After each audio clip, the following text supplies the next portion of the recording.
আসসালামু আলাইকুম। আশা করি সবাই ভালো আছো। সবাইকে তাড়াতাড়ি ক্লাসে জয়েন করে ফেলো। দেখো তো সব কিছু ঠিক আছে কিনা।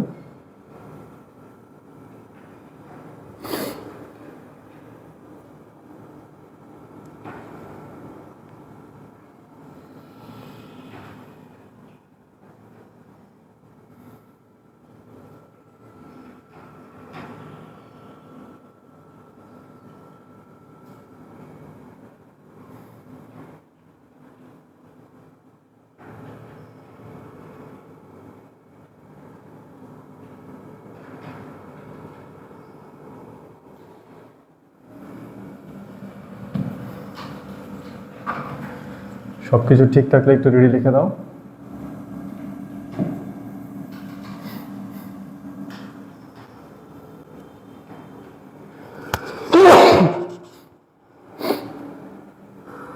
দেখো তো সব কিছু ঠিক আছে কিনা।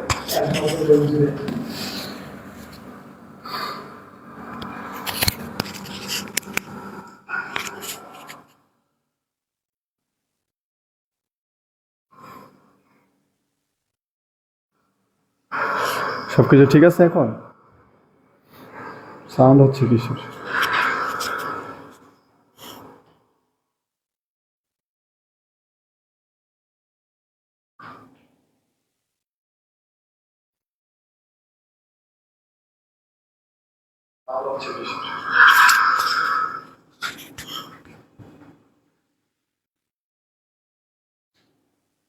এখন সবকিছু ঠিক আছে না?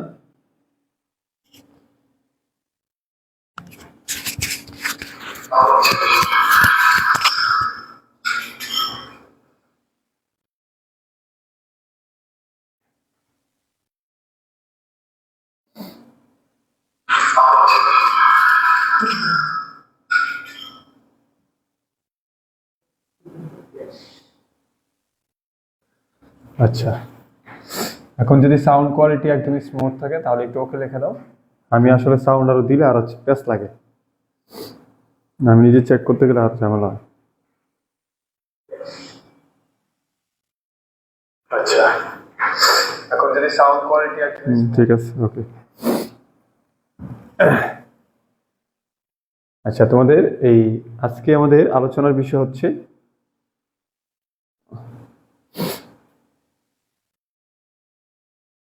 দাঁড়াও একটু ই করে দিচ্ছি।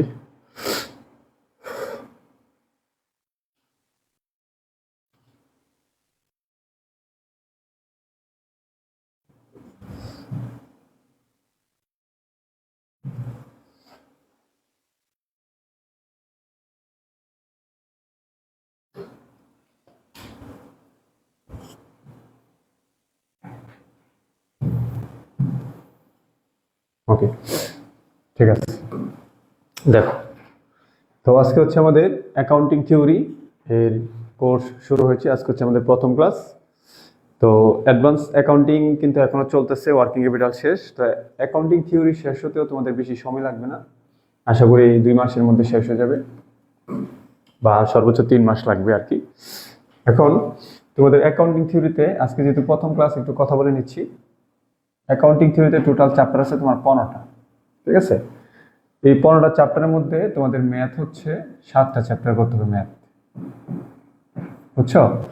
এই 7টা চ্যাপ্টারের ম্যাথ করতে হবে। আর এই ম্যাথগুলা তোমরা বিভিন্ন ইয়ারে করে আসছো। যেমন এই 7টা ম্যাথের মধ্যে তোমরা এই গুডউইলটা করে আসছো অ্যাডভান্স অ্যাকাউন্টিং 2-তে। তো এই গুডউইলটা এই 7টা ম্যাথের মধ্যে পাইবা। তারপরে আজকে যে ম্যাথ করতেছি এটা হচ্ছে তোমাদের, এটা একদম সেম ইন্টারমিডিয়েট অ্যাকাউন্টিংয়ে তোমরা করেছো সেকেন্ড ইয়ারে, একই অঙ্ক, তেমন ভিন্নতা নাই। ধরো যদি ভিন্নতা থাকে 10% থাকতে পারে, এতটুকু। আচ্ছা, তাহলে এমনিতে কিন্তু 2টা শেষ হয়ে গেলো, বাকি থাকে 5টা। তো 5টা থাকলে তোমাদের দেখা যাচ্ছে এগুলা খুব সুন্দরভাবে শেষ হয়ে যাবে। তাহলে তোমাদের এখানে অ্যাডভান্স অ্যাকাউন্টিং থিওরির ক্ষেত্রে সি পার্টে 50% ম্যাথ আসে, আর হচ্ছে 50% থিওরি আসে। মানে 4টা ম্যাথের আনসার করতে হয়, 4টা থিওরি আনসার করতে হয়, ঠিক আছে। তো তোমরা সাজেশন কিনে কোন কোন থিওরিগুলো পড়া উচিত সেই থিওরিগুলো পড়ে নিবা। আর যেই চ্যাপ্টারগুলো ম্যাথ করানো উচিত বা ধরা উচিত সেই চ্যাপ্টার সবগুলো ম্যাথ করে দিব, কোনো সমস্যা হবে না ইনশাল্লাহ। আচ্ছা, এখন আজকে আমাদের যে চ্যাপ্টারটা নিয়ে আমরা আলোচনা করব সেটা হচ্ছে চ্যাপ্টার 9। ঠিক আছে, আমরা চ্যাপ্টার 9 নিয়ে আলোচনা করব। তো তোমাদের প্রাথমিকভাবে একটু ধারণা দিলাম যে কি কি তোমাদের কয়টা চ্যাপ্টার আছে আর হচ্ছে কি কি নিয়ে তোমরা আলোচনা করবে। তো চ্যাপ্টার 9 এর সম্পূর্ণ অধ্যায় হচ্ছে কন্টিনজেন্সিস এন্ড ডিসক্লোর। ঠিক আছে, মানে হচ্ছে অনিশ্চিত সম্ভাবনা, যেটা হচ্ছে আমাদের ইন্টারমিডিয়েট অ্যাকাউন্টিং এর চ্যাপ্টার 4 ছিল কারেন্ট লায়াবিলিটিস। বুঝছো? আচ্ছা, এখন এই ব্যাপারটা একটু খেয়াল করো। আমরা এই চ্যাপ্টারে সর্বোচ্চ 2 থেকে 3টা ক্লাস দিলেই হয়ে যাবে। আর এই চ্যাপ্টারে যে ম্যাথগুলো আছে একটু ধরো বের করে নিচ্ছি। এই চ্যাপ্টারে যে ম্যাথগুলো আছে এগুলো সবগুলো তোমরা ইন্টারমিডিয়েট অ্যাকাউন্টিং এ করছো, মানে এমন কোনো ম্যাথ নাই যেটা তোমরা ইন্টারমিডিয়েট অ্যাকাউন্টিং এ করো নাই। এবং এই ম্যাথগুলোই তোমাদের আবার ভর্তি ইয়ারে 21 সালে আসছে একবার, 22 সালে একবার আসছে, বি পার্টে আবার 19 সালে আসছে, 14 সালে আসছে, মানে বি পার্টে। তো সি পার্টেও দেখা যায় যে এই চ্যাপ্টার থেকে তোমাদের, তো দাঁড়াও বলে দিচ্ছি, তোমাদের 16 সালে আসছে, 13 সালে আসছে, তারপর হচ্ছে 21 সালে আসছে, মানে মাঝে মধ্যে চ্যাপ্টার থেকে মনে চাইলে অঙ্ক আসে, এরকম ব্যাপারটা আর কি। তো এই বছরও আসতে পারে, এবছর এই চ্যাপ্টার থেকে অঙ্ক আসতে পারে মনে হয়। এবছরের প্রশ্ন তো এখনো পাই নাই, তো এটা হচ্ছে বিষয়। তো চলো, তো আমি এই চ্যাপ্টারের যে ব্যাপারটা, যে অনিশ্চিত সম্ভাবনা বা চলতি দায় ব্যাপারটা, এইগুলো নিয়ে এই চ্যাপ্টারের কথা, যেটা হচ্ছে তোমাদের নোটস। এই চ্যাপ্টারের মূল যে আলোচনার বিষয় সেটা হচ্ছে তোমাদের নোটস, মানে নোটস সম্পর্কে থাকবে। নোটস সাথে 2 ধরনের, একটা হচ্ছে ইন্টারেস্ট বিয়ারিং, একটা হচ্ছে নন ইন্টারেস্ট বিয়ারিং। নোটস নিয়ে তোমাদের আলোচনা থাকবে। নোটস সম্পর্কে তোমরা জানো, নোটস পেয়াবল যেটা আর কি, সেটা। ঠিক আছে, তারপরে এখানে আলোচনা থাকবে হচ্ছে ওয়ারেন্টি নিয়ে। এখানে ওয়ারেন্টি নিয়ে তোমাদের আলোচনা আছে হালকা। তো 3 নম্বর হচ্ছে তোমাদের সেলস ট্যাক্স, এরকমই। তা notes payable, warranty, sales tax, বুঝছো? আর একটা থাকে হালকা, যে unearned service revenue, service revenue. তো এই বিষয়গুলো সম্পর্কে তোমাদের পূর্ণ অভিজ্ঞতা আছে এবং তোমরা এগুলো ভালো করে পারো বা বুঝো। তারপরও আমি আজকে শুরু থেকে একটা বড় অঙ্ক করে দিব, যে অঙ্কটা 2বার তোমাদের বোর্ড পরীক্ষা আসছে।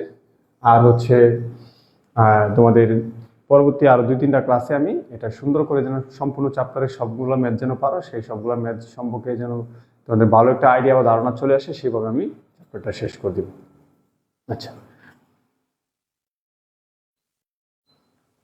এখন তোমাদের আজকে আমরা একদম সি পার্টের একটা বড় অঙ্ক নিয়ে আলোচনা করব, যে অঙ্কটা তোমরা নর্মালি ইজিলি তোমরা পারবা। তারপরে ধীরে ধীরে আমরা আরেকটু নোটস নিয়ে আলোচনা করবো, ওয়ারেন্টি নিয়ে আলোচনা করব। আশা করি তোমরা চ্যাপ্টারে সবকিছু বুঝে যাবে। আজকের চ্যাপ্টারে আমাদের থাকবে হচ্ছে 2টা, সেলস ট্যাক্স আর হচ্ছে কি আনআর্ন সার্ভিস রেভিনিউ। পাশাপাশি নোটের ব্যাপারও থাকবে, তারপর হচ্ছে ওয়ারেন্টিও থাকবে, কিন্তু আলাদা করে আবার নোট ওয়ারেন্টির জন্য আলাদা করে ক্লাস নেব। আচ্ছা, তো এই পর্যন্ত বুঝে থাকলে একটু ডান লিখে দাও। আর তোমাদের অ্যাকাউন্টিং থিওরির মধ্যে টোটাল 7টা চ্যাপ্টারের মধ্যে তোমরা ম্যাক্সিমাম চ্যাপ্টারে দেখবো যে করছো, বিভিন্ন অঙ্কের সময় ক্ষেত্রে করছো, হয়তো 2-3টা চ্যাপ্টার একবারে নতুন থাকবে, আর বাকি চ্যাপ্টারগুলো আগের ইয়ারের সাথে ম্যাচ থাকবে। আচ্ছা, এই পর্যন্ত বুঝে থাকলে ডান লিখে দাও। আমি একটা অঙ্ক নিয়ে সুন্দর করে আলোচনা করব একদম বেসিক থেকে। ঠিক আছে, অ্যাকাউন্টিং থিওরি মেসেঞ্জার গ্রুপে তো তোমার রিকোয়েস্ট আসে নাই, বুঝছো? এই জন্য তোমাকে অ্যাড করা হয়নি, তো রিকোয়েস্ট করতে হবে তো। ওকে, ঠিক আছে, আমি অ্যাড করে দেবো না, আমার অ্যাসিস্ট্যান্টকে আমি বলে রাখছি, মিতু তুমি রিকোয়েস্ট করে দিও।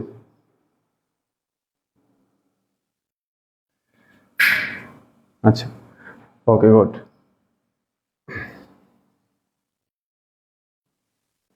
তো দেখো, অঙ্কটা দেখলে তোমরা বুঝতে পারবা এইটা একদম ইজিলি তোমরা অঙ্কগুলো পারো। তো এই অঙ্কটা তোমাদের 2016 সালে একবার আসছে 4th ইয়ারে, আবার 13 সালে আসছে, বুঝছো? আবার কিছুটা পরিবর্তন হয়ে তোমাদের 21 সালেও আসছে এই অঙ্কগুলা। তো এই অঙ্কটা তোমরা একদম সেম অঙ্কটা ইন্টারমিডিয়েট অ্যাকাউন্টিং এ যখন ছিলা, মানে অনার্স 2nd ইয়ারে ইন্টারমিডিয়েট অ্যাকাউন্টিং অঙ্কটা করছো, একদম সেম অঙ্ক, এটার কোনো পার্থক্য নেই। শুধুমাত্র এখানে একটা রিকোয়ারমেন্ট বেশি। হ্যাঁ, এবার রিমেটটা আসছে এই বছর, এই অ্যাকাউন্টিং থিওরিতে এই বছর রিমেটটা আসছে, মানে এরকম একটা ম্যাথ আসছে সেম, বুঝছো? তো 2024 সালে যে পরীক্ষা হয়েছে না 25 সালে, ঠিক আছে, এটা হচ্ছে পরীক্ষা 2023, তোমরা হচ্ছে 24-এর পরীক্ষা। তাহলে তোমাদের আগের ইয়ারে এইরকম একটা ম্যাথ চলে আসছে। এই প্রশ্নটা আমরা এখনো হাতে পাই নাই। তো আমার অ্যাসিস্ট্যান্ট বলতেছে আর কি, সে পরীক্ষা দিচ্ছে তো এই বছর, পাইছে। ওকে, তো এখানে শুধুমাত্র এই রিকোয়ারমেন্টটা বেশি, আর এই রিকোয়ারমেন্টটা একবারে অপরিচিত কিছু না, এটা হচ্ছে একটা ব্যালেন্স শিট করতে হবে, এতটুকুই। তো আমি কেন অঙ্কটা প্রথম নিলাম, কারণ তোমাদের পরে আরো অনেকেই 2, 4 জন, 5 জন, 10 জন অনেকে ভর্তি হতে পারে, সম্ভাবনা আছে, সবাই মানে ভর্তি হয়। তো তোমরা আমার প্রথম বেচ, তারপরে অনেকে ভর্তি হয় বিশ্বাসের উপরে। এখন আমি একটা সিস্টেমেটিক ভাবে মানে একটা পড়ানোর সিস্টেম রাখি, যেন হট করে একজন ভর্তি হলে যেন সে আবার না বলতে পারে যে সে অঙ্কটা পারে না।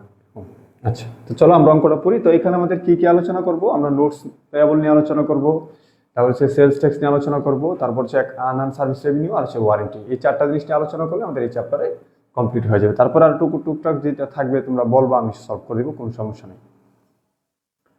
দেখো তাহলে এখানে কি বলছে, এটা হচ্ছে তোমাদের C10, আমি একটু পেজ নাম্বারটা বলে দিচ্ছি যদি খুঁজতে একটু সময় লাগে। এটা হচ্ছে তোমাদের 9-এর 23 পেজ, ঠিক আছে, 9-এর 223 পেজ।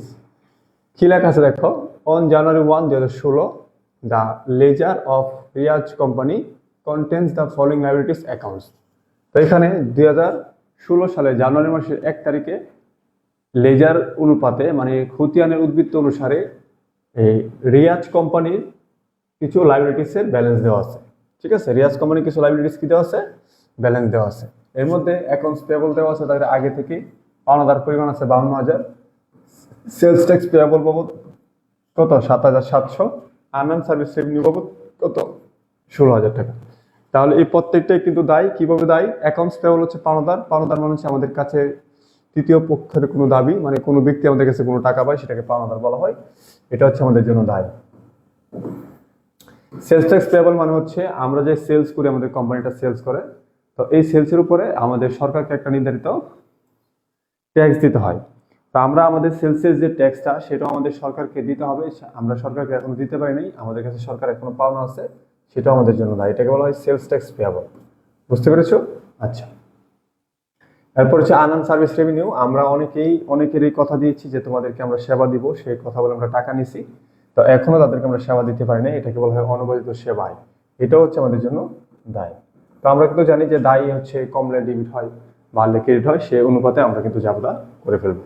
এই 3টা দায়ের ব্যালেন্স এখানে দেওয়া আছে। একটা হচ্ছে সরকার আমাদের কাছে সেলস বাবদ টাকা পাবে, একটা হচ্ছে আমাদের কাছে একজন পাওনাদার টাকা পাবে, একজন হচ্ছে কিছু গ্রাহক আমাদের কাছে সেবা বাবদ কিছু টাকা পাবে, যাদের কাছ থেকে আমরা টাকা নিচ্ছি এখনো সেবা দিইনি, এটাকে বলা হয় আনআন সার্ভিস রেভিনিউ। এরপর হচ্ছে during January the following selected transaction occur, জানুয়ারি মাসে এই লেনদেনগুলো ঘটেছে। এই জানুয়ারি মাসে যে লেনদেনগুলো ঘটেছে, ঘটার মধ্যে প্রথম হচ্ছে 1 নাম্বার জানুয়ারি এন্ট্রি। এখানে জানুয়ারি এন্ট্রিগুলো জার্নাল দিতে হবে, সাধারণ জার্নাল, যেগুলো নর্মাল যে জার্নাল হয় সেটা। এরপর হচ্ছে এখানে 2টা ব্যাপার আবার অ্যাডজাস্টমেন্ট জার্নাল চাইছে, 2টা বিষয় নিয়ে, সেটাও বলছে। এরপর হচ্ছে পিপিআর ব্যালেন্স শিট চাইছে, বুঝছো? PPR balance sheet, liabilities section, মানে লাইবিলিটিস সেকশন মানে দায়ের যে সেকশনটা আছে, দায়ের যে পক্ষটা বা দায়ের যে পাশ আছে, সে দায়ের পাশটা নিয়ে এখানে ব্যালেন্স শিট দিতে বলছে। ক্লিয়ার? আচ্ছা, এই হচ্ছে তোমার বিষয়। তা আমরা প্রথমে করবো হচ্ছে সাধারণভাবে জাবেদা করব।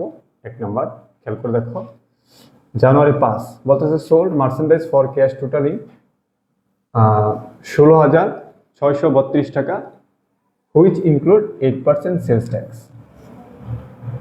ক্যালকুলেটরটা, আচ্ছা, 8% সেলস ট্যাক্স। এখানে বলছে যে সোল্ড মার্চেন্ডাইজ বিক্রি করা হয়েছে, মার্চেন্ডাইজ মানে হচ্ছে পণ্য, ফর ক্যাশ টোটাল 16,632 টাকা, ইনক্লুড 8% সেলস ট্যাক্স, মানে হচ্ছে এটার ভিতরে 8% সেলসের টাকা সহ টোটাল হচ্ছে 16,632 টাকা। এখন তোমাদের কাছে প্রশ্ন হচ্ছে, এই যে 16,632 টাকা, এটাকে 8% সহ যদি হয়, এটা কি 108%-এর টাকা না? বলো তো, এটার ভিতরে যে টাকাটা আছে ইনক্লুডিং 8% কিন্তু, নাকি এটা 100%-এর টাকা? বলো, যে এখানে যে বলা আছে ইনক্লুডিং 8%, তার মানে এই যে ব্যালেন্সটা, এটা কি 108%-এর টাকা নাকি শুধু 100%-এর টাকা?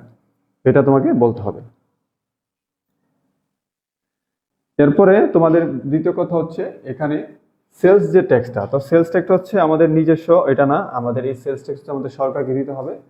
এটা আমাদের প্রতিষ্ঠানের জন্য কি একটা দায়। আমরা গ্রাহকদের কাছ থেকে বা গ্রাহকদের কাছ থেকে অথবা আমরা যাদের কাছে পণ্য বিক্রি করি তাদের থেকে আমরা সেলস ট্যাক্সটা নিব। সেলস ট্যাক্সটা নিয়ে আমরা সরকারকে দিতে হবে। তো সেলস ট্যাক্সটা গ্রাহকের কাছ থেকে আদায় করা হচ্ছে আমাদের জন্য প্রাথমিকভাবে দায়, এই জন্য আমাদের দায় বাড়বে। কথা বুঝতে পেরেছো? এখন তাহলে আমাদের সেলস ট্যাক্সটাকে আলাদা করে কাউন্ট করতে হবে। তো এখন সেলস ট্যাক্স আলাদাভাবে আমরা কাউন্ট করব। এখন আমার কথা হচ্ছে যেখানে আছে সেখানে টাকার উপরে কি 108% দিব, নাকি 108 দিয়ে ভাগ 100 দিয়ে গুণ দিব? এখন তোমাকে ব্যাপারটা একটু বুঝতে হবে। 16,632 টাকা, এটার উপর যদি আমরা 100% করবো, নাকি 16,632 টাকার উপরে আমরা কি 108 দিয়ে ভাগ 8 দিয়ে গুণ দিব, কোনটা করবো? তো মনে রাখতে হবে, আমাকে আগে বুঝতে হবে যে এখানে যে টাকাটা দেওয়া আছে সেটা কত পার্সেন্টের টাকা। তাহলে বলা আছে ইনক্লুড, ইনক্লুড মানে কি 8%-এর ভিতরে আছে, তার মানে এটা হচ্ছে 108% টাকা। তো যদি টাকাটা 108%-এর হয় তাহলে সেটাকে তুমি সরাসরি 8% দিলে তোমার অঙ্কটা হবে না, বুঝছো? এই জন্য যেহেতু এটা 108%-এর টাকা, এটা থেকে 8%-এর টাকা বের করতে হলে এটাকে 108 দিয়ে ভাগ দিতে হবে, 8 দিয়ে গুণ দিতে হবে, তাহলে আমাদের সেলস ট্যাক্সের টাকাটা বের হয়ে আসবে। তো আমরা এখন বুঝতে পারতেছি যে প্রতিষ্ঠানে বিক্রি হচ্ছে আমাদের জন্য আয়, আর সেলস ট্যাক্স হচ্ছে সরকারের আমাদের জন্য দায়, আর আমরা এখানে নগদ টাকা পেয়েছি সম্পদ। তাহলে এইভাবে আমরা কি করে জার্নাল করে ফেলবো। আচ্ছা, তো আমরা এখন 5 তারিখে জার্নালটা একটু করি, একটু খেয়াল করে দেখো। আচ্ছা, তো তোমরা নর্মালি যাবে তার গড় বানাবা রিকমেন্ড 1, ঠিক আছে? রিকমেন্ড এ নর্মালি যাবে তার গড় বানাবা। তো এখানে কি বলছে, জানুয়ারি কত? জানুয়ারি 5, এখানে আমি জানুয়ারি 5 লিখলাম। তোমরা যাবে তার গড় বানাই করবো, আমি তো গড় ছাড়াই করি, জানো। দেখো, তো sold merchandise for cash total, তাহলে আমি টোটাল এত টাকা পাইছি, এত টাকা পাইছি মানে আমার সম্পদ বাড়ছে ক্যাশ, তো আমার ক্যাশ ডেবিট। ক্যাশ ডেবিট কত? 16,632 টাকা। এখন এই 16,632 টাকার মধ্যে সরকারের ট্যাক্স আছে 8%, আর বাকি টাকা হচ্ছে আমার বিক্রয়। তাহলে বাকি টাকা যে আমার বিক্রয়, একটু খেয়াল করো, তাহলে 16,632 টাকার মধ্যে ট্যাক্স কত? তাহলে ভাগ হচ্ছে 100, তাহলে কত আমার ট্যাক্স হয়? 16,638 ভাগ হচ্ছে 108 ইন্টু 8,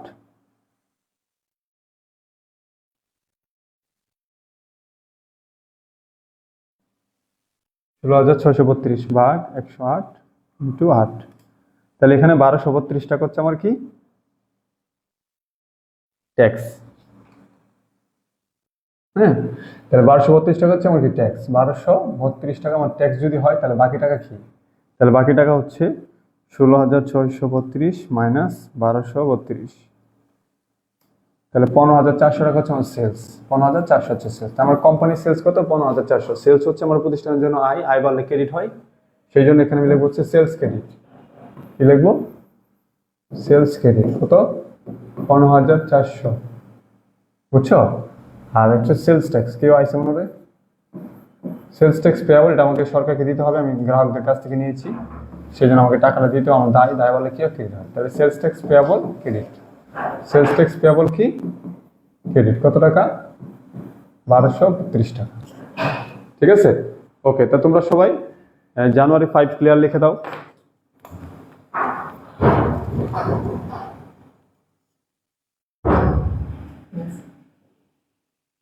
টাকা তো নাই, জানুয়ারি 5 ক্লিয়ার লিখে দাও।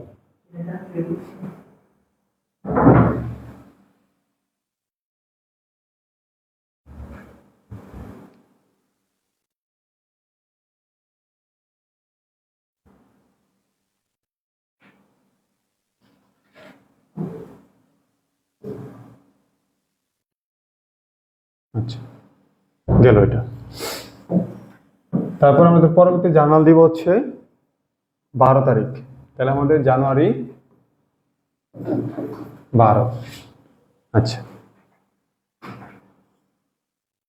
তো জানুয়ারি 12 হচ্ছে তোমার প্রোভাইডেড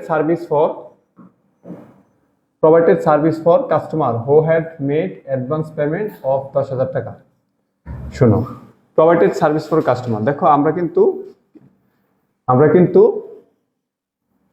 16,000 টাকা আগে কি করছি, গ্রাহকের কাছ থেকে সেবা জন্য টাকা অগ্রিম নিয়ে নিয়েছিলাম।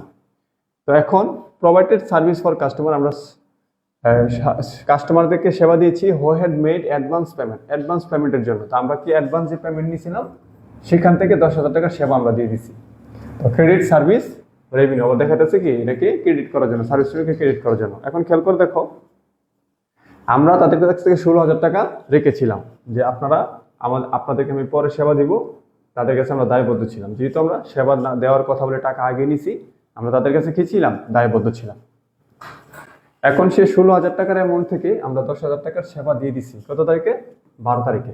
তাহলে আমরা 12 তারিখে যদি 10,000 টাকার সেবা দিয়ে দিই, অবশ্যই আমাদের যে দায় ছিল সে দায়টা কমবে। দায়টা কি ছিল, আনআর্নড সার্ভিস রেভিনিউ। দায় কমলে ডেবিট হয়, এই জন্য একবার unearned service revenue, unearned service revenue debit কত টাকা, 10,000 টাকা। এবং আমরা যে সেবাটা দিয়ে দিছি অ্যাকচুয়ালি আমাদের এটা কিন্তু ছিল অনুপাতিত সেবায়। এখন যেহেতু সেবা দিয়ে দিছি আমাদের সেবায় হয়ে গেছে, কি হয়ে গেছে, সেবায় হয়ে গেছে। তো সেবায় হচ্ছে আয় বাড়লে ক্রেডিট হয়, সেই জন্য service revenue credit, service revenue credit কত, 10,000 টাকা। ওকে, তাহলে 12 তারিখটা ক্লিয়ার লিখে দাও, লেখো 12 ক্লিয়ার। তো নর্মালি জাবেদার একটাই রুলস কি, সবসময় মনে রাখবা যে সম্পদ খরচ উত্তোলন বাড়লে ডেবিট, কমলে ক্রেডিট, আয় দায় মূলধন বাড়লে ক্রেডিট, কমলে ডেবিট। এই হিসাব মতে তোমাদের জাবেদা হয়, ঠিক আছে। আচ্ছা,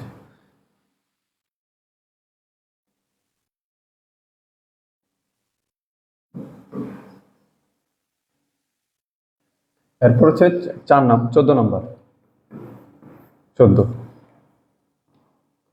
বলছে পেড স্টেট রেভিনিউ ডিপার্টমেন্ট। তো এখানে paid state revenue department, state revenue ডিপার্টমেন্টকে পেড করা হয়েছে, স্টেট রেভিনিউ ডিপার্টমেন্টকে পেড করা হয়েছে, ঠিক আছে, for sales tax collection in December 2015 7,700। মানে আমরা 2015 সালে যে সেলস করেছিলাম সেখান থেকে আমরা একটা সেলস ট্যাক্স কালেকশন করছি, সেলস ট্যাক্স কি করছি, কালেকশন করছি। তো ওই সেলস ট্যাক্সের টাকাটা আমরা 7,700 টাকাটা আমরা কি করেছি, পেড করে ফেলছি। ওই 7,700 টাকা কি করে ফেলছি, পেড করে ফেলছি। তাহলে সেলস ট্যাক্স পেয়েবলটা আমাদের জন্য কি ছিল, দায় ছিল। এই 7,700 আমাদের জন্য কি ছিল, দায় ছিল। এখন যদি আমরা পেড করে ফেলি আমাদের দায় কমে যাবে। তাহলে দায়টার নাম কি ছিল, সেলস ট্যাক্স পেয়েবল। তাহলে আমাদের সেলস ট্যাক্স পেয়েবল দায়টা কমে যাবে। তাহলে সেলস ট্যাক্স পেয়েবল ডেবিট, দায় কমে যাবে। কত টাকার দায় কমবে, যত টাকা আমি পরিশোধ করেছি, 7,700 ডেবিট। অবশ্যই আমি এটা পেড করতে আমার ক্যাশ টাকা চলে গেছে, ক্যাশ হচ্ছে সম্পদ, সম্পদ কমে কি হয়, ক্রেডিট হয়। তাহলে 7,700 টাকা ক্রেডিট। 14 নম্বরটা একটু ক্লিয়ার লিখে দাও, দেখো 14 নম্বর ক্লিয়ার।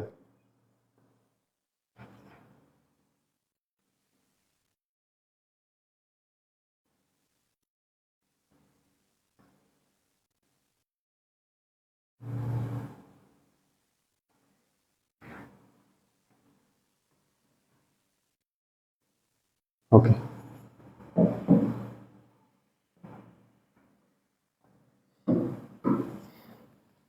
14 পর হচ্ছে আমাদের 20 বলতেছে sold 500 unit of new product. আমরা নতুন পণ্য বিক্রি করেছি 500 ইউনিট অন ক্রেডিট, বাকিতে। এতে 50 টাকা পার ইউনিট এবং প্রত্যেকটা পণ্য কত, 50 টাকা, বুঝছো। প্লাস প্লাস মানে কি, আরো অতিরিক্ত 8% সেলস ট্যাক্স সহ। মানে আমরা পণ্যের দাম তো 500 ইউনিট 50 টাকা করে যা আসে তা, প্লাস হচ্ছে, প্লাস মানে কি আরো অতিরিক্ত সেলস ট্যাক্স নিছি তাদের কাছ থেকে 8%। This new product is subject to 1 year warranty. এবং এই প্রোডাক্টগুলো আমরা বিক্রি করার সময় 1 বছরের জন্য কি দিছি, ওয়ারেন্টি দিছি। নিলয় পেজের একটু পেজের মেসেজটা। ওকে, তো খেয়াল করে দেখো, আমি ব্যাপারটা এখানে একটু বুঝাই। এখানে আমরা 500 পণ্য বিক্রি করেছি, এক একটা হচ্ছে 50 টাকা করে। তাহলে 5 5 25, তাহলে আমরা 25,000 টাকার পণ্য কি আমরা বিক্রি করেছি। প্লাস ট্যাক্স মানে কি, এর উপরে আমরা আরো 80% ট্যাক্স নিছি, সরি 8% ট্যাক্স নিছি। তো এখানে 8% ট্যাক্স হলে কত হয়, 25,000 ইন্টু 8%,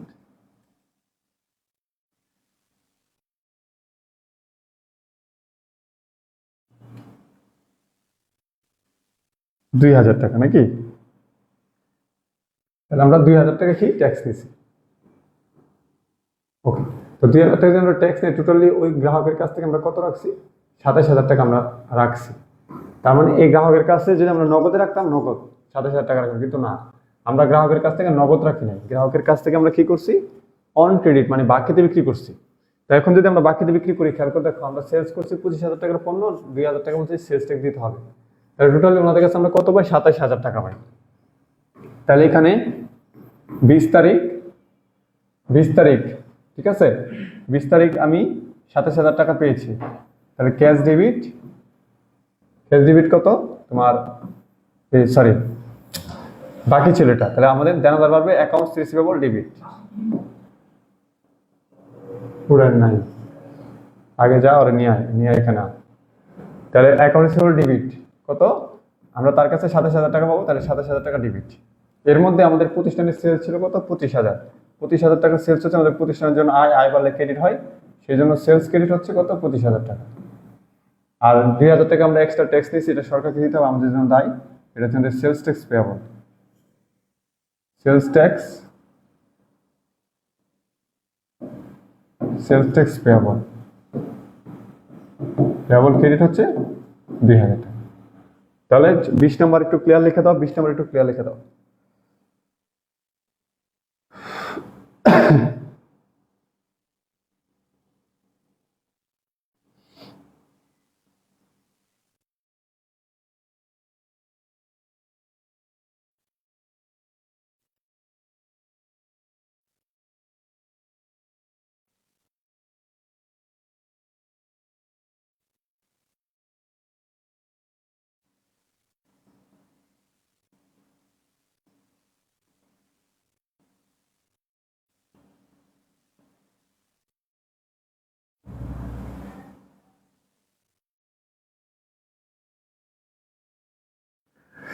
ওকে, 20 ক্লিয়ার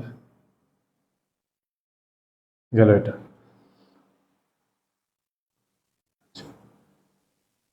এখানে তোমাদের মনে হতে পারে, স্যার আমাদের ওয়ারেন্টি কি যাবে? হবে না। শোনো, ওয়ারেন্টি তো আজকে তো তুমি বিক্রি করছো, আজকে তো তোমার ওয়ারেন্টি হবে না। ওয়ারেন্টির ক্ষেত্রে হচ্ছে তুমি ওয়ারেন্টি কোন হিসাবে ধরবা। তো ওয়ারেন্টি যখন তুমি হিসাব করবো বা ধরবা, সেক্ষেত্রে যাবে হবে, এটা হচ্ছে অ্যাডজাস্টমেন্ট যাবে হবে, এটা হচ্ছে রিকমেন্ড 2 তে হবে। ঠিক আছে, এই জন্য এই ওয়ারেন্টি যাবাদাটা হবে না। তো নর্মালি আমরা যখন কোনো ইন্টারেস্ট নেই অথবা নোট নেই, আমরা যেদিন লেনদেন সংগঠিত হয় সেদিন কিন্তু ওয়ারেন্টি যাবাদা হয় না, প্লাস হচ্ছে কোনো ইন্টারেস্টে যাবাদা হয় না। ঠিক আছে, যদি বলে ওয়ারেন্টি যাবাদা দিতে হবে তখন দিবা, তাহলে এখানে নাই। এরপর বলছে 21 তারিখ, বরোড 18,000 টাকা from prime bank. Prime bank থেকে আমরা 18,000 টাকা লোন নিয়েছি অন এ 3 মান্থস 10% নোটসের মাধ্যমে। তাহলে আমরা একটা ব্যাংক থেকে, প্রাইম ব্যাংক থেকে 3 মাসের সময়ের জন্য আমরা 18,000 টাকা লোন নিছি, যার ইন্টারেস্ট হচ্ছে 10%। তো এটা নর্মাল হচ্ছে একটা লোন নেওয়া হলে আমাদের জামাতা দিতে হবে। আমরা জানি যে আমাদের লোন নিলে আমাদের সম্পদ বেড়েছে, ক্যাশ টাকা আমাদের বাড়বে, ক্যাশ আসছে, ক্যাশ টাকা হচ্ছে ডেবিট 18,000 টাকা। এবং আমরা যে লোন নিয়েছি, লোন নেওয়াটা হচ্ছে আমাদের জন্য ক্রেডিট। আমরা কিন্তু এখানে লিখতে পারবো ব্যাংক লোন, কিন্তু আমরা লোনটা নর্মালি ব্যাংক লোনের মাধ্যমে নিয়ে নেই, আমরা নোটস পেয়াবলের মাধ্যমে নিচ্ছি। সেই জন্য আমাদের ক্যাশ টাকা সম্পদ বাড়ছে ডেবিট, এবং আমাদের একটা দায় বাড়বে নোটস পেয়াবল ক্রেডিট। ঠিক আছে, কত? 18,000 টাকা। ওকে, তাহলে 21 তারিখটা একটু ক্লিয়ার লিখে দাও। আচ্ছা, তারপর হচ্ছে আমাদের কত? 22 তারিখ, 25 তারিখ, sold merchandise for cash totalling 11,340 টাকা টোটালি, হুইচ ইনক্লুড 8%। তার মানে এটার ভিতরে 8%, হুইচ ইনক্লুড। তাহলে 25 তারিখে আমাদের যাওয়া হবে হচ্ছে কত? খেয়াল করে দেখো, 25 তারিখ। ঠিক আছে, তো যেহেতু আমরা এখানে ক্যাশ টাকা সেলস করেছি, আমাদের ক্যাশ ডেবিট হবে। ঠিক আছে, তারপর হচ্ছে এখানে আমাদের যেহেতু সেলস আছে, আমাদের সেলস ক্রেডিট হবে, সেলস হচ্ছে রেভিনিউ ক্রেডিট হবে। তা হচ্ছে সেলস ট্যাক্স পেয়াবল ক্রেডিট হবে, সেলস ট্যাক্স পেয়াবল ক্রেডিট হবে। এখন আমাদের টাকাটা একটু কাউন্ট করতে হবে। এখানে হচ্ছে আমাদের 11,000 কত? 11,340 টাকা। তো খেয়াল করে দেখো, এখানে যদি আমাদের 11,340 টাকা হয়, এটা হচ্ছে আমাদের কি? ইনক্লুডিং। তাহলে এখানে 108 দিয়ে ভাগ, 8 দিয়ে গুণ দিলে আমাদের টাকাটা চলে আসবে। 11,340 ভাগ হচ্ছে 108 ইন্টু 8, তাহলে হচ্ছে 840 টাকা হচ্ছে আমাদের কি? ট্যাক্স। 840 টাকা যদি আমাদের ট্যাক্স হয়, তাহলে হচ্ছে এখানে আমাদের 840 টাকা ট্যাক্স। তাহলে আমরা ক্যাশ টাকা পেয়েছি কত, 11,340 টাকা পেয়েছি, এই জন্য ডেবিট। এর মধ্যে ট্যাক্স পেবল 840, বাকিটা হচ্ছে আমাদের সেলস। 11,340 মাইনাস হচ্ছে 11,340 মাইনাস 840, তাহলে 10,500 আমাদের সেলস। ওকে, তো রিকমেন্ড 1 লেখো, রিকমেন্ড এ ফুল ক্লিয়ার, রিকমেন্ড এ ফুল ক্লিয়ার লেখো, রিকমেন্ড এ ফুল ক্লিয়ার,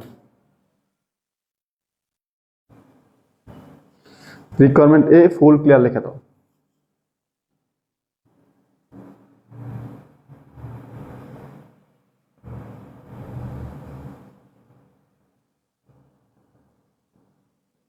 এখানে হুইচ ইনক্লুড লেখা, তো এই যে ইনক্লুড লেখা আছে, এই যে ইনক্লুড। আচ্ছা, এই যে ইনক্লুড, ইনক্লুড মানে কি, এটার ভিতরে। আর যদি শুধু হুইচ লেখা থাকতো, এটা না লেখা থাকতো, তাহলে সরাসরি 8% হতো। এই যে এখানে ইনক্লুড লেখা, দেখছো? তাহলে হুইচ লেখা থাকলে সরাসরি 8% হবে, অথবা প্লাস লেখা থাকলে সরাসরি 8% হবে।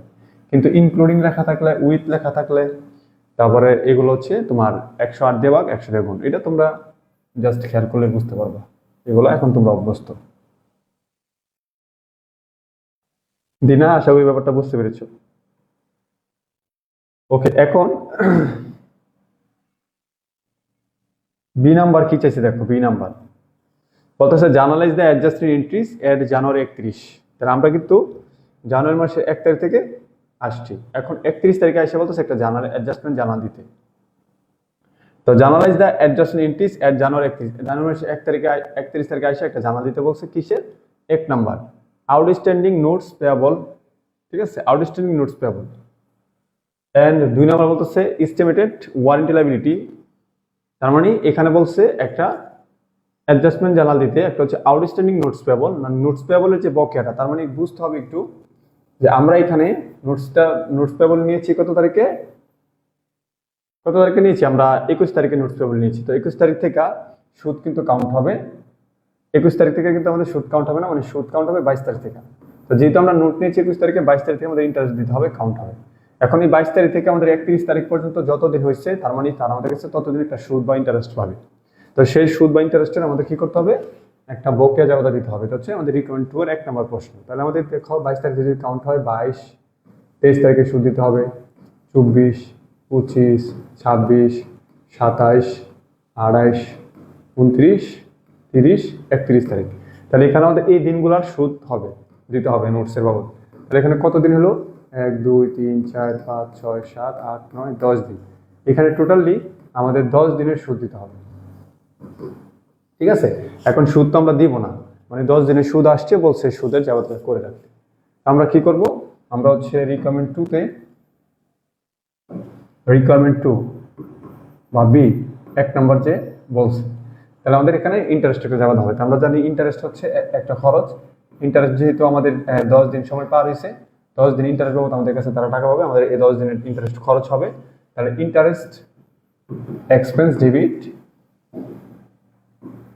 এক্সপেন্স ডেবিট কত, 10 দিনে যত টাকা আসে। তাহলে আমাদের এখানে টোটাল টাকা কত, 18,000 টাকার 10%। তাহলে 18,000 টাকা যদি 10% হয়, ঠিক আছে, 18,000 টাকা যদি তোমার 10% হয়, তাহলে কত হইল, তাহলে হচ্ছে 1800 টাকা। এই 1800 টাকা হচ্ছে আমাদের 1 বছরের ইন্টারেস্ট। কত বছরের? 1 বছর। কারণ আমরা জানি যে এখানে যে ইন্টারেস্ট যে রেটটা থাকে সেটা ইয়ারলি দেওয়া থাকে, ঠিক আছে। তাহলে 18,000 টাকা যদি আমার 1 বছরের হয়, তাহলে এই 18,000 টাকাকে আমার 360 দিয়া ভাগ দিয়া কত, 10 দিয়ে গুণ করতে হবে। কেন? কারণ ওই যে আমার এই ইন্টারেস্ট যে এক্সপেন্সটা আমাদের তো মাত্র 10 দিন হয়েছে, সেজন্য 360 দিয়ে ভাগ 10 দিয়ে গুণ দিবা। তাহলে কত হয়, 1800 ভাগ 360 ইন্টু 10, তাহলে হচ্ছে এখানে 50 টাকা হয়, ঠিক আছে। তো আমার ইন্টারেস্ট এক্সপেন্স ডেবিট 50 টাকা, আর আমি তো ইন্টারেস্টটা দেই নাই, অ্যাডজাস্টমেন্ট। তাহলে ইন্টারেস্ট পেয়াবল মানে বকেয়া থাকবে দায়। তাহলে ইন্টারেস্ট পেয়াবল ক্রেডিট হচ্ছে কত, 50 টাকা। গুড, তাহলে লেখো 1 ক্লিয়ার, 1 ক্লিয়ার লিখে দাও।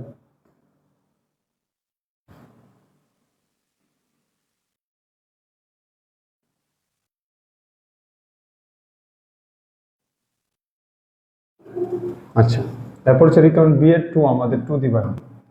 রিকাউন্ট বি এর 2,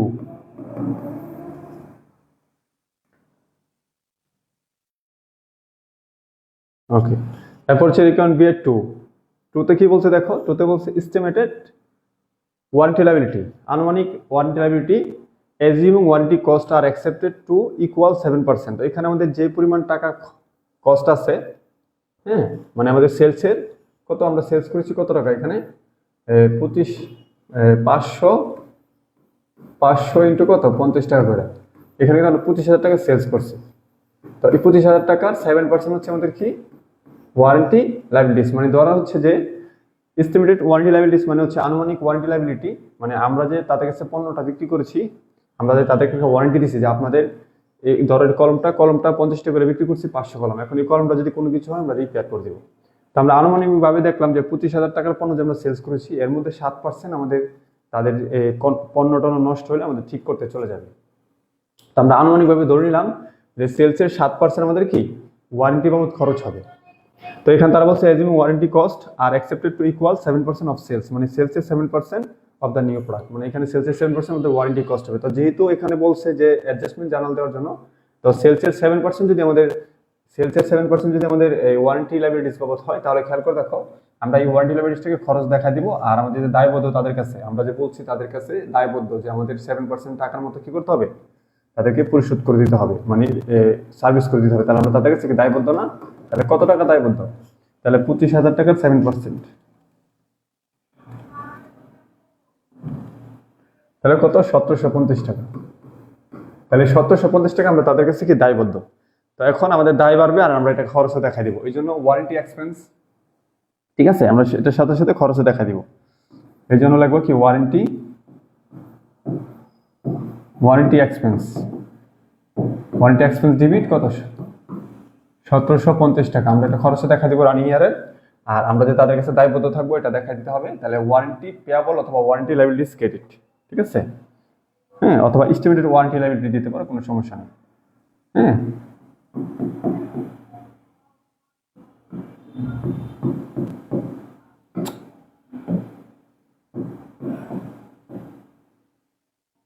এস্টিমেটেড ওয়ারেন্টি লায়াবিলিটিস ক্রেডিট কত, 1750 টাকা। ওকে, রিকাউন্ট বি ক্লিয়ার লিখে দাও। দেখো রিকাউন্ট বি ফুল ক্লিয়ার, এখন তোমাকে 3 নম্বর রিকমেন্ডে যেতে হবে। Prepare the current liabilities section of the balance sheet, মানে এখানে কারেন্ট লায়াবিলিটিস এর একটা সেকশন ব্যালেন্স শিট তৈরি করতে বলছে। তার মানে শুধু দায় পাশটাকে দেখাইবা, ঠিক আছে, শুধু দায় পাশটাকে দেখাবে। তো এখানে কি কি দায় আছে খেয়াল করতে হবে। আচ্ছা, আমাদের রিকমেন্ড 3 আমরা করব।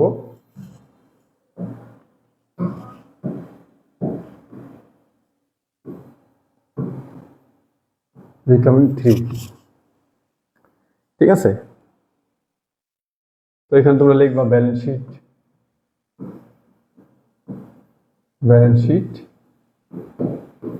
ঠিক আছে, পার্শিয়াল ব্যালেন্স শিট কি পার্শিয়াল।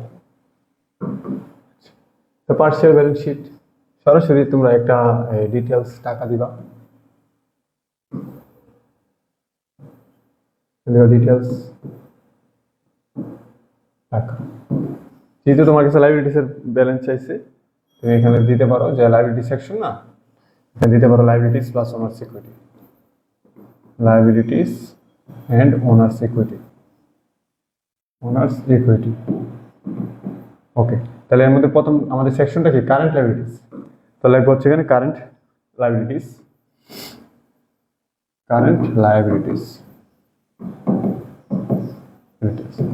ওকে। এখন তুমি দেখবে কি কি দায় আছে। তো এখানে আবার তারা বলছে যে assume no change in accounts payable, ধরে নাও অ্যাকাউন্টস পেয়েবল কোনো পরিবর্তন হয় নাই। তো নর্মালি অ্যাকাউন্টস পেয়েবল এখানে পরিবর্তন হয়ই নাই, কারণ এখানে অ্যাকাউন্টস পেয়েবল যে 52,000 টাকা আছে, এখানে কোনো টাকা পয়সা তাকে পরিশোধ করা হয় না, এরকম কোনো রেকর্ড এখানে নাই। তাহলে এখন তুমি জাস্ট লিখবা, তাহলে প্রথম হচ্ছে অ্যাকাউন্টস পেয়েবল,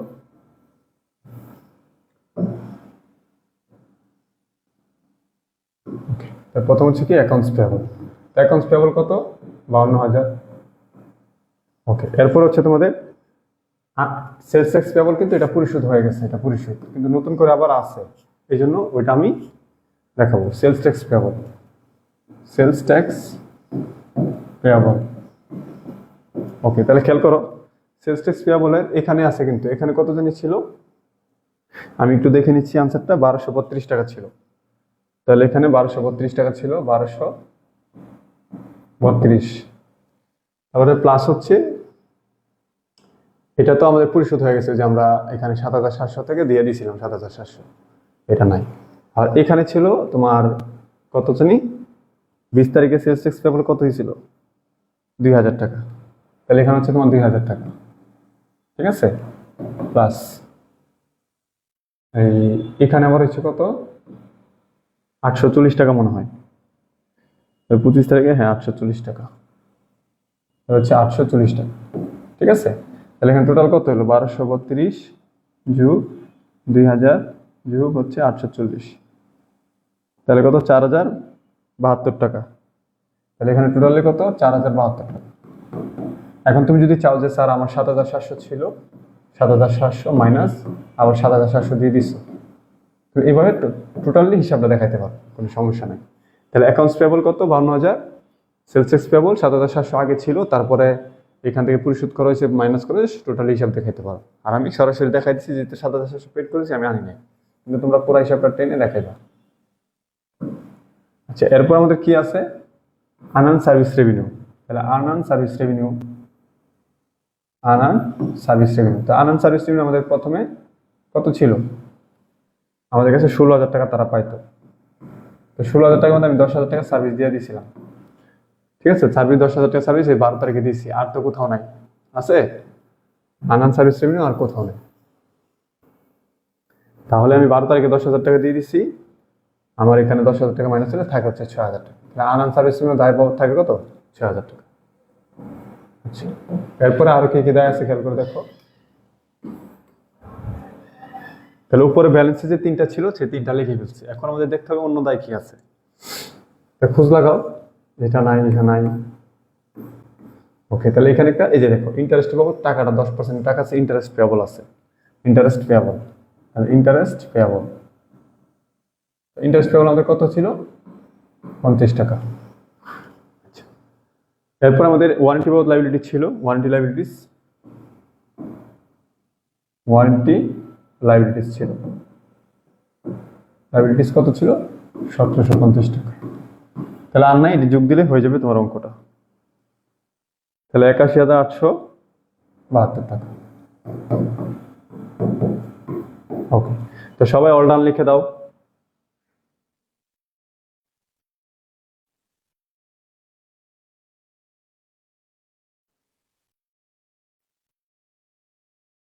সবাই অল ডান লিখে দাও, আমি হোমওয়ার্ক দিয়ে দিব। তাহলে এই টাইপের অঙ্ক তোমাদের এই বছর আসছে বলে, তো হয়তো একটু ঘুরায় পেঁচাই দিব, আর যে অঙ্কগুলো আছে সবগুলো শিখবা।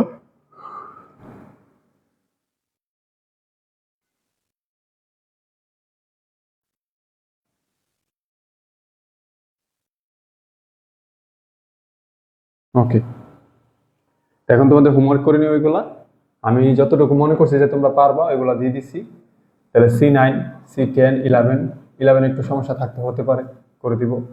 B15 পারবা আশা করি, 13, 4, 5, 1 পারবা, কারণ এখানে অঙ্ক আছে টোটালি মনে হয় 20টা অঙ্ক হবে, এর মধ্যে একটা করাইছি, আর এখানে হোমওয়ার্ক দিছি হচ্ছে তোমার 8টা। তাহলে আর বাকি থাকে কয়টা, আশা করি 2টা ক্লাসে সমাধান হয়ে যাবে সব, 2টা ক্লাসে সব সমাধান হয়ে যাবে। ওকে, ভালো থাকো সবাই, ইনশাল্লাহ দেখা হবে পরবর্তী ক্লাসে। কালকে সকাল 10টা আবার অ্যাডভান্স অ্যাকাউন্টিং 2, তোমাদের একটু প্রবলেমগুলো আজকে বলে রাখো, সন্ধ্যার আগে বলে রাখলে আমি ক্লাসগুলো একটু গুছিয়ে রাখবো। আসসালামু আলাইকুম।